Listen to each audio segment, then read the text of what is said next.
it's Wanda from Little Rose Artworks. How are you doing today? Hey, no resin today. We have a different project. We are going to be working on a mosaic. We are doing a trash to treasure type of a project today. So, no coffee right now, but settle in, grab your drink, head on down to the basement with me.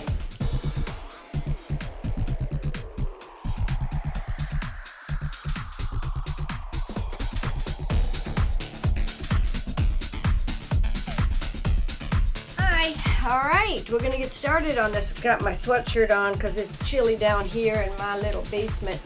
Have you ever seen these at your local Goodwill or Salvation Army?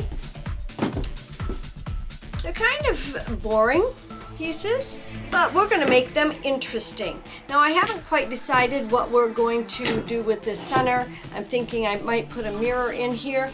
But to me, these are a little boring, so we're gonna jazz it up with a little bit of glass and some mosaic work. All right, first thing we're gonna do, we're gonna measure the inside of our piece. It's 10.5 inches to set on this lip here. So we're gonna measure this board out, 10.5 inches.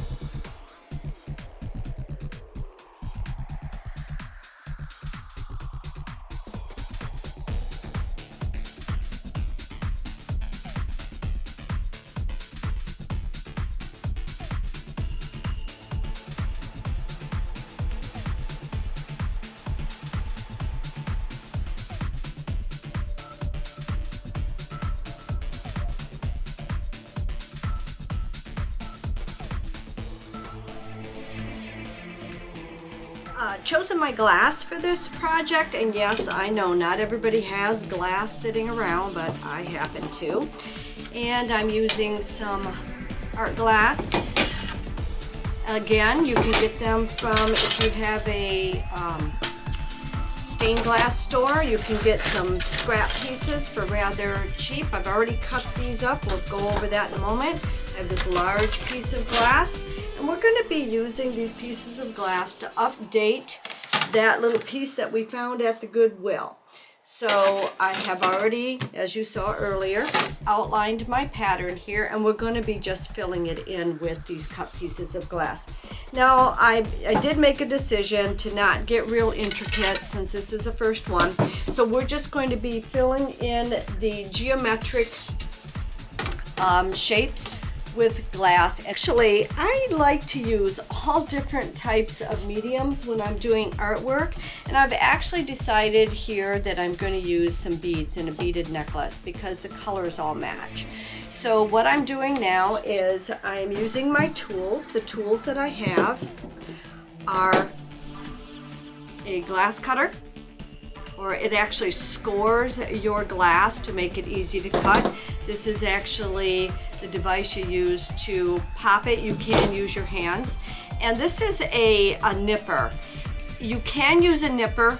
It just gives you a little bit different shape because of the curve here. It gives you a little curve in your cuts. I am doing triangular cuts just because it's fairly easy, though it is meticulous and methodical. It's kind of a pain. So I guess I'll show you real quick how to just score your glass.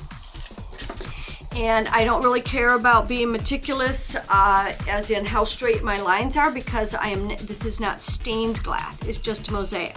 So with pressure, you're just going to score your glass. Then you can take this piece, press, and it breaks. That one didn't break evenly, but that's okay, doesn't matter.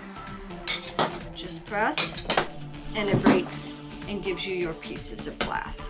Then what I'm going to do, now you do have to be careful, you get lots of little tiny shards of glass. So then what I'm going to do is I'm going to take my cutter and I'm going to just do a zigzag motion like this. Now you can, if you want, just do straight motions and have squares or rectangles. I choose to do it this way today for this project. And then you will just take your I'll find out the technical term for this. And you just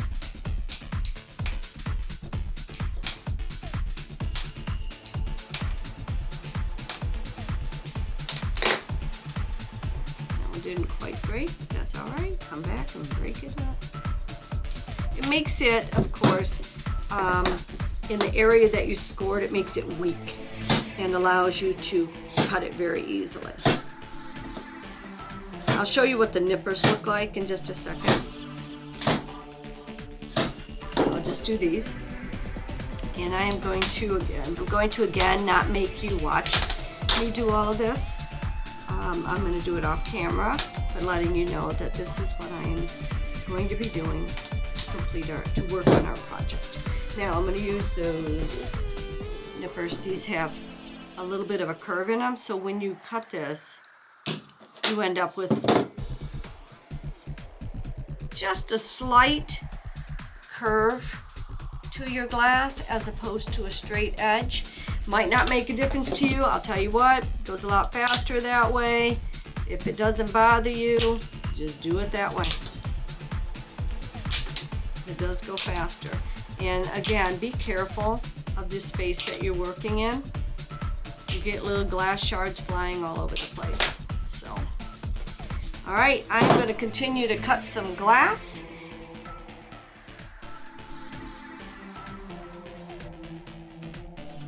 Okay, we've cut our pieces of glass or tile or plates or whatever, and we're going to start applying them onto this board.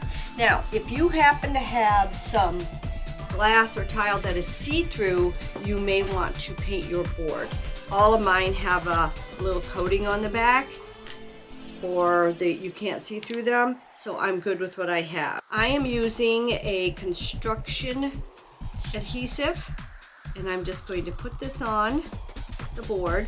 You can put it on your piece individually. This is not going to go outside. It doesn't need to be super strong. It just needs to be able to hold your piece, because you're going to put some grout on it as well, but it's just going to hang. Once you're all set, it's just going to hang. So it doesn't need to be very, very strong. And you see how I'm just placing my pieces in. Now, if they go over this edge, that's okay. So I believe, I better double check that we have a gap that we're able to put those in.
All right, I've been steadily moving on, and in this spot, as you can see, I hope, I found these string of beads. And I just thought the colors went with them. Oh, and there go beads. But anyway, the colors went with them. And so I put them there with a Liquitex Gel Medium. I'm not happy with how much, usually it dries very clear, and it is clear, but I might try to clean that up a little bit because it looks a little too cloudy for me.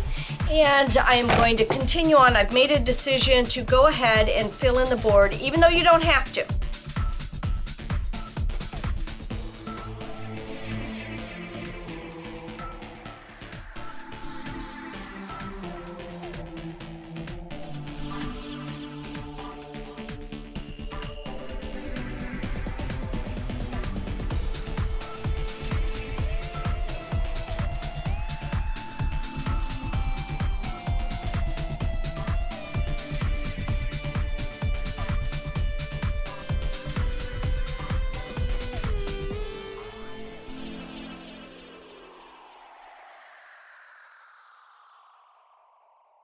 The grout we're using is called Mapei Keracolor.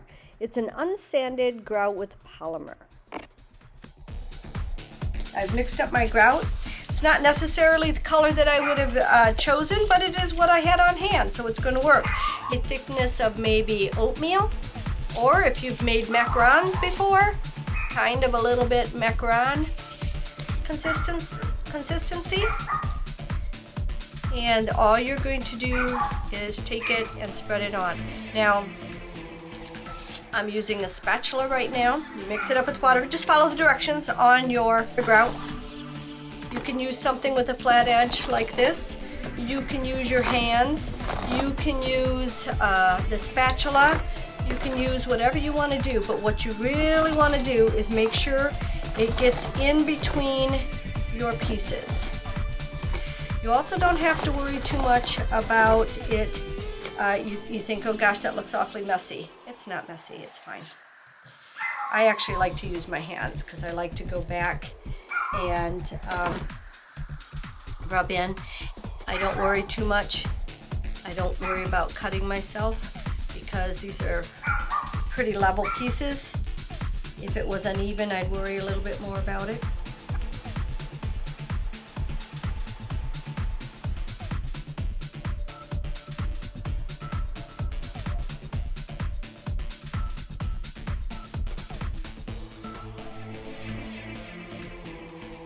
I think that my beaded necklace over here.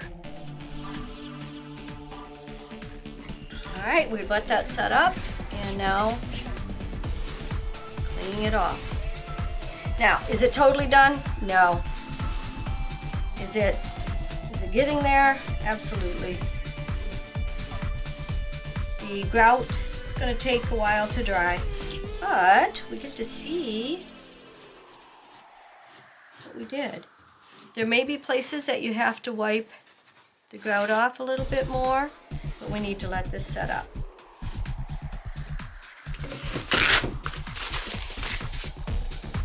So go back, wipe your grout off.